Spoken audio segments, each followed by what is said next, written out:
police dramas. He'll curse the foxes when they tip over his dustbins, and shout abuse at the jets when they come screaming low over the chimney pots. But he never ever complains about his lot in life. Best of all, he never pretends to be someone he isn't. And what's more, he doesn't want me to be anyone I'm not. I like that in him. I always have. That's maybe why I've spent so many of my school holidays with him down on the farm in Devon. Sometimes he'll tell me how things were when he was young. He doesn't say things were better then, or worse. He just talks about how they were. I think it's because he loves to remember. Grandpa loves his swallows. We'd often watch them together as they skimmed low over the fields, and he'd shake his head in wonder. He once told me why it was that he loved swallows so much. That was when he first told me about his father, my great-grandfather, or the corporal, as everyone in the village called him. And that's when I first heard about Joey, too. "Swallows," Grandpa began, settling back in his chair. I knew I was in for a story. "Now they must have been the very first bird I ever set eyes on. And that's funny, that is. My father, when he was a lad, he used to go round the farm seeking out all the sparrows' nests and crows' nests and rooks' nests. He'd pinch the eggs, see, and he'd get money for that, for every egg in his hat. It wasn't a lot, but every penny helped. Sparrows and crows and rooks, they was a terrible nuisance for the farmers. They'd soon get at the corn if you let 'em. Anyway, Father got himself into some trouble, and it was all on account of the swallows.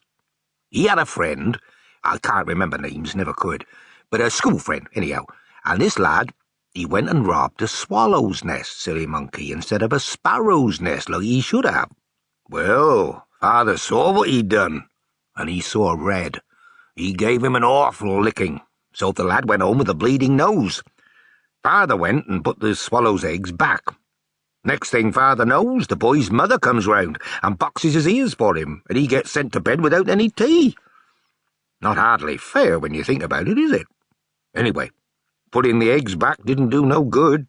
Mother bird never came back.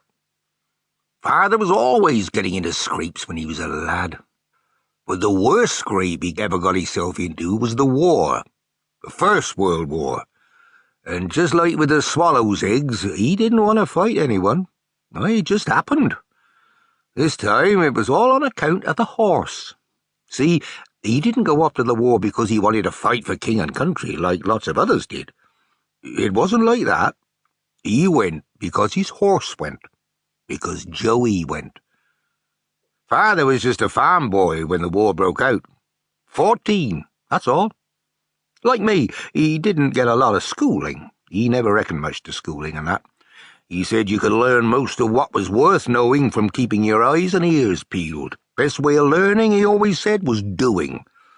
He was right enough there, I reckon. Anyway, that's by the by.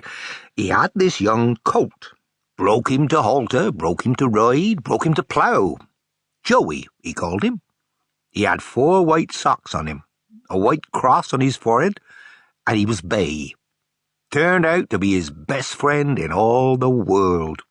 They had an old mare, too. Zoe, she was called, and the two of them ploughed like they'd been born to it. Which they was, I suppose. Weren't a team of working horses in the parish to touch them. Joey was strong as an ox and gentle as a lamb. Zoe had the brains, kept the furrow straight as an arrow. But it was Joey Father loved best. If ever he got sick, Father would bed down with him in his stable and never leave his side. He loved that horse like a brother. More, maybe. Anyway, one day, a few months after the war started, Father goes off to market to sell some fat sheep. In them days, of course, you had to drive them down the road to market. No lorries, nothing like that. So he was gone most of the day. Meanwhile, the army's come to the village looking for good sturdy horses, and they're paying good money, too.